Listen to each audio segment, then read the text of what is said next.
c'est Steve Jobs, celui qui a créé l'iPhone, qui disait il faut chercher, chercher, chercher jusqu'à trouver le métier qui vous plaît.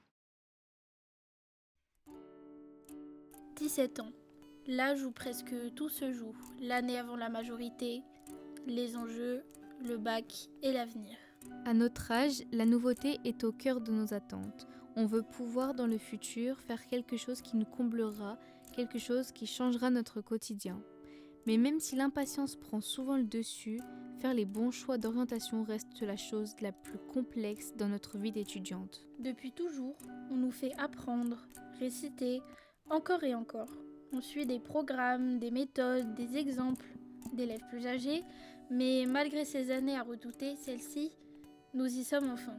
Des doutes, des réflexions, des idées et envies qui viennent et qui repartent en coup de vent. Tout ceci fut au centre de nos pensées et de nos conversations. Très vite, l'orientation est devenue source de peur plus que d'opportunités futures.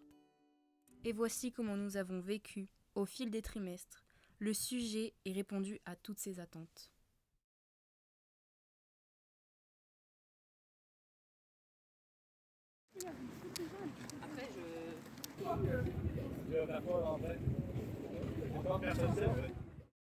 Je viens de sortir du salon de l'étudiant qui est à Grenoble.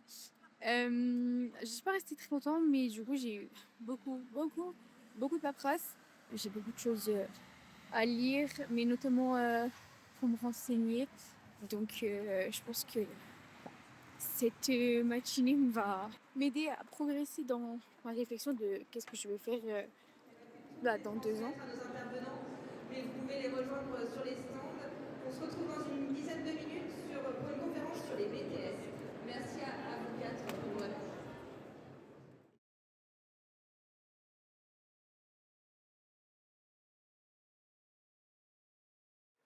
Petit compte rendu de la journée de l'étudiant. Alors j'ai bien aimé.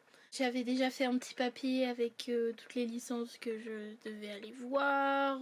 Licence d'histoire de l'art et archéologie, c'était une licence qui m'intéressait beaucoup. Je me disais que c'était bien, mais finalement, j'ai pas du tout aimé. C'est pas du tout ce qui me convient.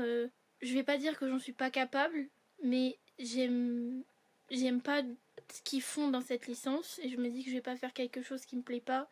J'ai découvert une licence qui me plaisait beaucoup, comme licence de sciences du langage. On apprend tout ce qui est l'histoire des langues, comment les langues elles ont évolué à travers le temps.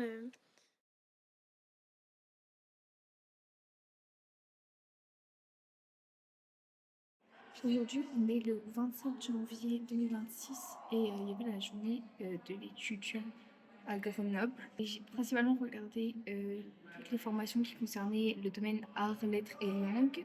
Je suis allée voir beaucoup de conférences. 2 diplômes. C'est 2 fois plus difficile.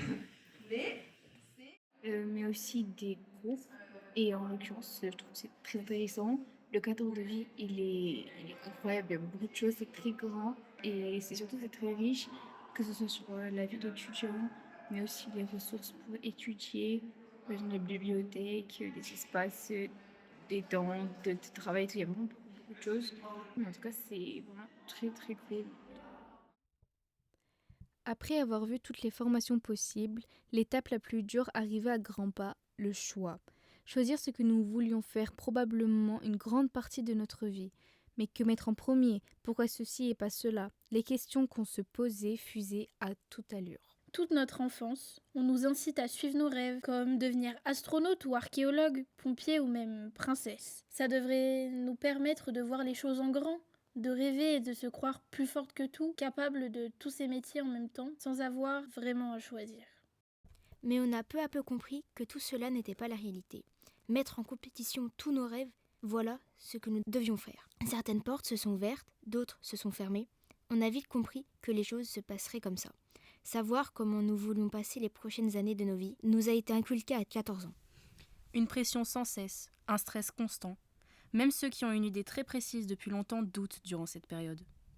Aucune erreur, privilégier les études et l'école au plaisir personnel, l'étouffement assuré à 17 ans pour pouvoir vivre une vie décente à 30 ans. Les choix se font, les heures et les jours passent, et le stress s'installe. Même si l'année de césure marque une coupure avec la scolarité française, la pression reste la même. À l'autre bout du monde, l'accès aux ressources est plus délicat, la pression est pesante et le risque du regret submerge notre esprit tel une vague sur un océan de rêves. Au final, on est divisé entre le désir personnel et la réflexion intense pour savoir si, dans quelques années, notre choix nous conviendra. Sera-t-on heureuse? Le bon choix aura-t-il été fait? Et si c'était une erreur? Est-ce que je perds mon temps?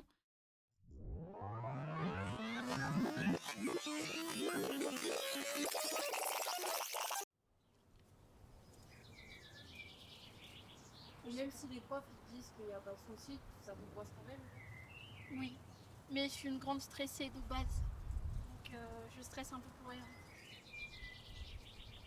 Est-ce que vous avez l'impression que le stress aujourd'hui est beaucoup plus grand que celui que vous aviez à l'époque, votre génération à vous? Bah oui, je trouve qu'en fait, si vous voulez, quand vous arrivez sur justement Parcoursup, vous avez plein d'infos, plein d'infos en début d'année. On vous donne beaucoup d'informations et on vous dit ne vous inquiétez pas, ça va bien se passer. Certes, ça va bien se passer, mais pas chez tout le monde. Ah, dur de choisir entre plein de trucs alors que bah, quand tu es un petit peu, on n'est pas forcément préparé. Donc c'est sûr qu'à 17 ans, savoir ce que tu vas faire toute ta vie, c'est compliqué. Ah, mais c'est même pas faisable, enfin, c'est pas possible à 17 ans. Là, en une année avec le bac, tout ça. Et est-ce que du coup vous avez ressenti au moment de faire vos choix une certaine forme de stress? Alors ça a été, oui, ça a été comme les premiers temps en fait, quand, le fait de choisir justement dans quelle voie j'allais aller. Finalement, que voilà, si on ne prend pas notre propre avenir au sérieux, personne ne le fera à notre place. Oui. Et en fait, c'est ça qu'ils essaient de nous faire comprendre. D'un côté, ils ont raison. Du coup, c'est un équilibre qui est super dur à trouver en plus du travail, quoi. Mais en fait, on a l'impression que c'est nos notes qui nous représentent au lieu des choses qu'on aime vraiment. Mais d'un autre côté, on aimerait juste vivre notre année de terminale normalement.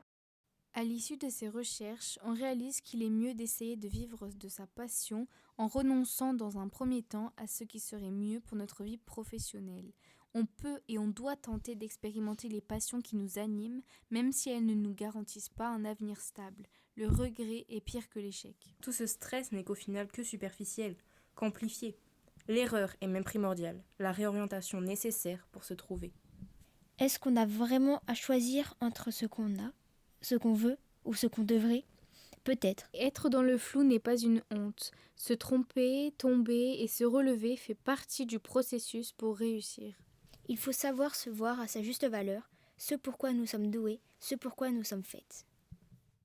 Je m'appelle Léonie, je m'appelle Alessia, Je m'appelle Océane. Et moi je m'appelle Lise. et plus tard je voudrais faire un métier qui me permette de voyager et de manipuler les langues, comme par exemple agent touristique ou même guide. J'aimerais faire un métier en lien avec les arts comme la photo ou la musique, mais aussi les langues pour pouvoir beaucoup voyager. Et plus tard, je veux travailler dans la criminologie pour travailler avec et comprendre les tueurs en série. Et je vais travailler dans le cinéma, dans l'automobile, pour me permettre de voyager. Finalement, ce n'est que le début de notre histoire en tant que jeune adulte. C'est pour ça que cette étape n'est finalement qu'une étape de notre vie. Donc chaque moment, chaque stress n'est finalement qu'une première pierre mise à l'édifice. L'essentiel est d'oser commencer sans laisser la peur de l'erreur ou de l'échec freiner notre élan. Comme le dit Martin Luther King, faites le premier pas, vous n'avez pas à voir tout l'escalier, juste la première marche. Ouais. Et c'est vrai qu'il faut faire quelque chose qu'on aime parce que si tu fais quelque chose que t'aimes pas, ben t'avances pas en fait.